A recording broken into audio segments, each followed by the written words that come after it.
श्री कृष्ण कहते हैं कि दुनिया से क्या लेना है और दुनिया को क्या देना है। कोई ना किसी को कुछ दे पाया है और ना ही कोई किसी से कुछ ले पाया है। अतः दुनिया को छोड़ो और एक बात को गांठ बांध लो कि ये दुनिया किसी को जीने नहीं देती।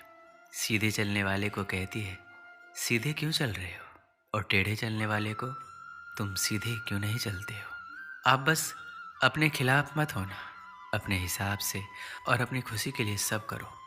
प्रेम को मन में बसा लो, फिर देखना आपको अपनी आत्मा की आवाज़ सुनाई देने लगेगी। देखिए, अगर मुझे ये प्रतीत होता है कि मैं सही हूँ, तो फिर चाहे पूरी दुनिया ही क्यों ना, स्वयं मेरे इष्ट भी आकर बोले कि ना करो, तो मैं भी उनसे लड़ जाऊँगा। क्यों ना करूँ जब मैं सही हूँ। लेकिन अगर मुझे पता है कि मैं गलत हूँ, तो मैं एक छोटे बच्चे से भी डांट सुनने के लिए तैयार हूँ। और अक्सर जब हम दुनिया से हटकर कुछ करने लगते हैं, तो दुनिया का आपके खिलाफ होना कोई बड़ी बात नहीं है। अगर आप सही हो तो डटे रहिए। जो आज आपकी बुराइयां कर रहे हैं, कल वही आपके गुणगान करेंगे और दूसरों को आपकी सफलता के किस्से सुनाते नहीं थकेंगे। जब सारी दुनिया आपके खिलाफ होने लगे, आपको तब भी वही करना चाहिए जो आपका दिल कहता है और जो आपके परिवार और आपके लिए सही हो। आपको काम करते ही रहना चाहिए। एक समय ऐसा आता है कि दुनिया भी आपके साथ ही चलने लगती है। पहले दुनिया उसका विरोध करेगी, बाद में उसका समर्थन भी करने लगती है। आप जो भी करें करते रहें, बस इतना ध्यान रखिए वह आपके और आपके परिवार के लिए और हो सके तो समाज के लिए भी सही हो। देखिए, ये तो मानकर ही चलें, आप चाहे कुछ अच्छा करें या बुरा, लोग आपके खिलाफ होंगे ही। कितने लोग आपके खिलाफ या साथ होते हैं, यह आपकी लोकप्रियता पर निर्भर करेगा। अब बात आता है कि ऐसे समय में क्या करना चाहिए। तो श्री कृष्ण कहते हैं, अगर हर तरफ से लोग आपके खिलाफ ही बोल रहे हैं, तो सबसे पहले तो ये समझने की कोशिश करें कि ऐसा क्या है जिससे लोग आपके खिलाफ हो रहे हैं। इस चीज़ के समझने के लिए मैं हमेशा एक तकनीक इस्तेमाल लाता हूँ, वो आप भी कर सकते हैं। मैं खुद को उनकी जगह रख कर सोचता हूँ। जो लोग आपके खिलाफ या आपसे असहमत हैं, उनकी जगह खुद को रख कर सोचिए कि अगर आप उनकी जगह होते तो आप क्या सोचते और क्यों। आपको लगे कि नहीं वो गलत है, तो कोशिश कीजिए कि जहाँ तक हो सके लोगों को अपने बारे में या अपने काम के बारे में उनको समझाएं और उनकी गलतफहमी दूर करें। अगर आप ऐसा करने में असमर्थ हैं या आपको लग रहा है कि लोग सही हैं लेकिन आपकी बातों को कोई सुनेगा नहीं या नहीं सुन रहा है, ऐसे में आप दो चीज़ कर सकते हैं। धैर्य रखिए जब सारी दुनिया आपके खिलाफ खड़ी हो। ऐसे में आप जो कर सकते हैं वो है सब्र। समय पर भरोसा रखिए। सबसे पहले बात तो ये है कि समय चाहे जैसा भी हो बदलता जरूर है, और बुरा समय की तो खास बात होती है कि आपके अंदर के छिपी प्रतिभा को बाहर निकालने का अवसर प्रदान करता है। इस समय आपको ये भी पता लगेगा कि कौन अपना कौन पराया है। सच के राह पे चलिए, जो आपके और समाज के लिए सही है वही कीजिए, फिर चाहे पूरी दुनिया ही आपके खिलाफ क्यों ना हो। श्री कृष्ण कहते हैं, आप दुनिया की उलझ में अपने सपने भूल जाते हो। दुनिया आपको परेशान करेगी, आपसे कहेगी कि तू कुछ नहीं कर पाएगा, आपको गिराने की कोशिश करेगी, आपसे जलेगी, आपको भटकाने की कोशिश करेगी, आपके एक बार की छोटी सी असफलता को बहुत ही बड़ा बनाकर आपको चिढ़ाएगी। आप अगर उन पर ध्यान दोगे तो आपको लगता है कि आप कुछ कर पाओगे। जी नहीं, आपको उन पर ध्यान नहीं देना है। अगर आप उन पर ध्यान दोगे तो आप कुछ नहीं कर पाओगे। बस आपको एक चीज़ सीखनी है, नज़रअंदाज और खुद पर विश्वास रखना है। आपकी मेहनत किसी न किसी जगह ज़रूर दिखेगी। आप बस थोड़ा धैर्य रखिए। आप खुद पर विश्वास रखोगे तो आप खुद उम्मीदों पर खड़े उतरोगे। आप उससे भी बेहतर कर कर दिखाओगे। और अभी तक आपके जीवन में दुनिया का प्रेशर नहीं आया है, तो अभी तक सफलता के रास्ते पर आप हो ही नहीं। आप भविष्य में एक चमत्कार से अत्यधिक सफल हो जाते हैं।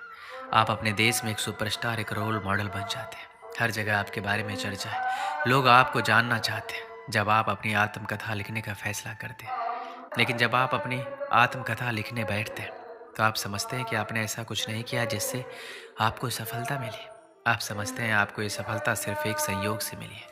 अगर आपको सफलता के द्वार में जाना है तो आपको सारी हदें पार करनी ही होगी। आपकी जो भी खराब आदतें हो, सारी आदतें को छोड़ना है और आपको अच्छी आदतें अपनानी ही होगी। आप कहीं से कुछ भी चीज़ को सीखें तो उसे आप एक बार अपना कर जरूर देखिए। ज़्यादा नहीं तो सिर्फ 10 दिन तो करो। लाखों विद्यार्थियों की ये बुरी चीज़ है कि उन्हें ज्ञान फालतू का लगता है और कुछ लोगों को अच्छा लगता है, तो उन्हें अपनाना नहीं है। विद्यार्थियों को सफलता के रास्ते पर दिन कुछ नया करते रहना बहुत ज़रूरी है और धीरे धीरे खुद को बदलना भी ज़रूरी है। पर बहुत लोग इसे नज़रअंदाज करते हैं और एक समय के बाद सपनों को भूल के इसी ज़िंदगी में उलझ जाते हैं। कोई भी व्यक्ति आपका सहयोग तब करेगा जब आपके पास कुछ लेने के लिए है। इसलिए जब पूरी दुनिया आपके खिलाफ हो जाए तो ये ऐसा वक्त है जहां आपको अपनी कमजोरियों को हटाने का अवसर है। दूसरे दृष्टिकोण में आपको अकेले चलने का एक अवसर भी प्राप्त होता है, जिसमें आप स्वयं आत्मनिर्भर बनकर अकेले लक्ष्य की ओर चलने का प्रयास करते हैं। और जब आप सफल हो जाते हैं तो आपके साथ पूरा संगठन और कायनात आपके सामने होगा। जब हर चीज़ आपके खिलाफ हो रही हो तो आपको आगे बढ़ते रहना चाहिए और बिना प्रेरणाहीन हुए अपनी गलतियों का विश्लेषण करते हुए, अपने कमज़ोर बिंदुओं का मूल्यांकन करते हुए, अपनी कार्रवाई के फल के बारे में सोचे बिना लगातार विफलताओं से सुधार कर सीखना होगा। ये ध्यान में रखते हुए कि एक दिन जब आप सफल हो जाएंगे तो आपको प्रेरित करने के लिए कहा जाएगा, तो आपके पास अपनी पुस्तक के लिए पर्याप्त सामग्री होगी। इसलिए यदि आप महसूस कर रहे हैं कि सब कुछ आपके खिलाफ हो रहा है तो इस पल में भगवान को धन्यवाद करें, क्योंकि वह आपको अपनी आत्मकथा के लिए पर्याप्त सामग्री दे रहा है। आपके जीवन में जो भी समस्या है वह एक न एक दिन जरूर दूर होगा और आपको कभी भी हार नहीं माननी चाहिए। आप अपने जीवन में हर विफलता के साथ विकसित होते हैं। आप निश्चित रूप से अपने आप में एक बदलाव महसूस करेंगे, इसलिए काम करते रहें और कोशिश करना कभी ना छोड़ें। आप निश्चित रूप से सफल होंगे। काशी में एक संत रहते थे। उनके आश्रम में कई शिष्य अध्ययन करते थे।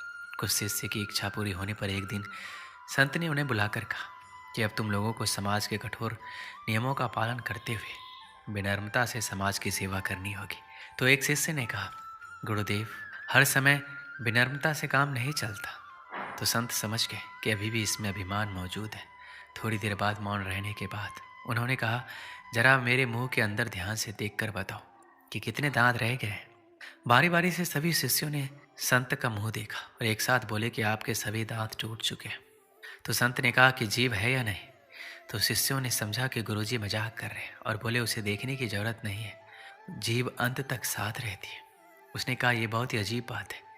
जीभ जन्म से मृत्यु तक साथ रहती है और दांत जो बाद में आते हैं वो पहले ही छोड़ जाते हैं, जबकि उनको बाद में जाना चाहिए।